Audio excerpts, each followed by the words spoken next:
Hey everybody, Rick Powell here from the Powell Homes Group and Real Broker LLC. Today we're going to give you a quick market update on the Boise market, Boise City, not the whole MSA, but just City of Boise itself.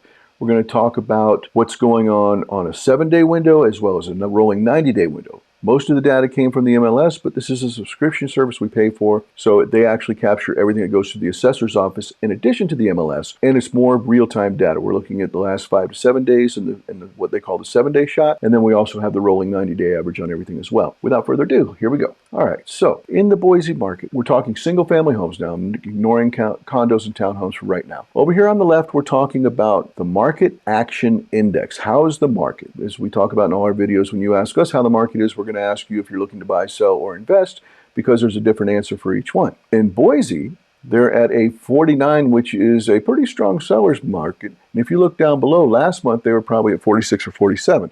So they are creeping up in a good way. It means more homes are selling in a shorter period of time. That's always good news. The median list price, we're coming over here on this side, median list price, 600, say 650. The median price of new listings is actually lower than that. It's 533. So some of the higher homes that are selling are driving that median up some. Price per square foot, $319. As you've heard us say in all our other videos, we don't pay too much attention to that unless there's some kind of weird outlier. Average days on market is 89 days. The median day on market is 35 days, right there in the middle. They've had 34 homes that have had price decreases. Only 2% have had price increases. You've got 11% relisting, which is in line with what we're seeing in most of the cities around here. 258 homes on the market. Median rent is $2,100.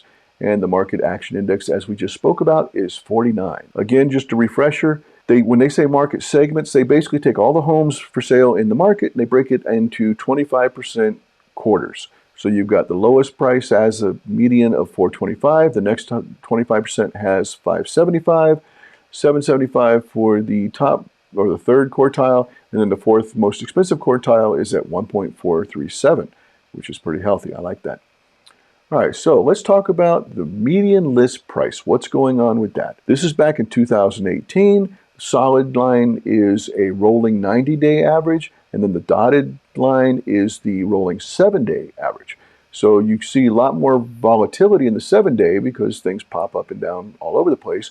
And right here you had more expensive homes pop, but then they sold, and then nothing more expensive popped up for a while. Good seasonality going into November and all that good stuff. And then as we come over here, May of 2022, you hit 700,000, but then the interest rates started coming up and the prices started coming down because everybody was in shock. Now you see on the 7-day, we had a really nice bounce just because the last week interest rates have been below 6.5, which certainly spurs the buyers who were on the fence or the ones that were looking to hold off until the rates came down before they, wrote offers and tried to get locked in loans. But we're seeing a nice bounce on that. But even on the 90-day average, you're seeing it climb coming off the lows that we had in late December, early January right there. Good news there in Boise. So segments, same thing. You're seeing a better bounce on the high end, which is kind of unexpected, especially when you see the low ends just floating right around and not really moving. In most of the cities, we're seeing the low-end pop because we're selling more low-end homes right now.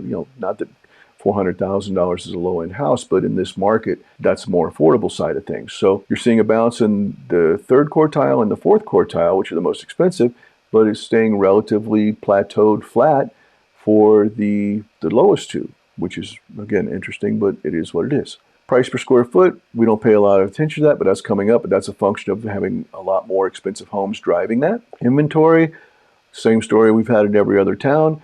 As soon as interest rates started spiking, all the people with the fear of missing out jumped in and bloated the inventory, and the buyers all hit the brakes because all of a sudden it was over 7% to buy a house for a mortgage rate. And then as the rates came down, then the inventory fell. Well, actually, a lot of people just gave up and pulled their houses off the market until the market stabilizes. That was the bigger part of that. But in the last month or so, the decline you'll see is from buyers actually buying houses as well. But we're still well below. Boise is not as far below inventory right now as they were in 2018 as Meridian was. But you see here, November of 2018, you wound up at 500 homes. Here we were over 820 homes, 830 homes.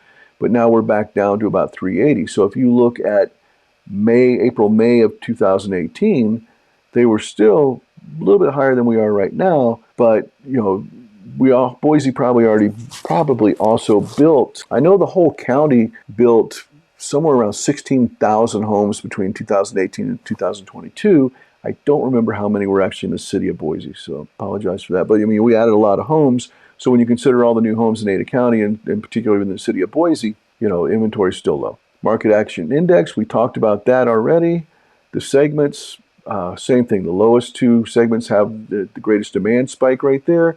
The highest homes have the lowest amount of demand simply because money's so expensive right now. And then median days on market, okay, going back again. Dotted line is the 7-day rolling average. The thick line is the 90-day rolling average. And you can see we're getting down here 26, 27, 28 days here. And if you look at this next week, it's going to probably drop a little bit further simply because interest rates for the last 10 days have been below 6.5, and that is certainly doing good things for the buyers that were on the fence. And then for the segments, same thing that we saw on our other ones. The most expensive homes are taking the longest to sell, and the least expensive homes are selling the quickest. With our median days on market, we're seeing, again, the 7-day popped hard in November, December, where it got over 100 days, but now it's dropped down much closer to 25, probably sitting right around 30.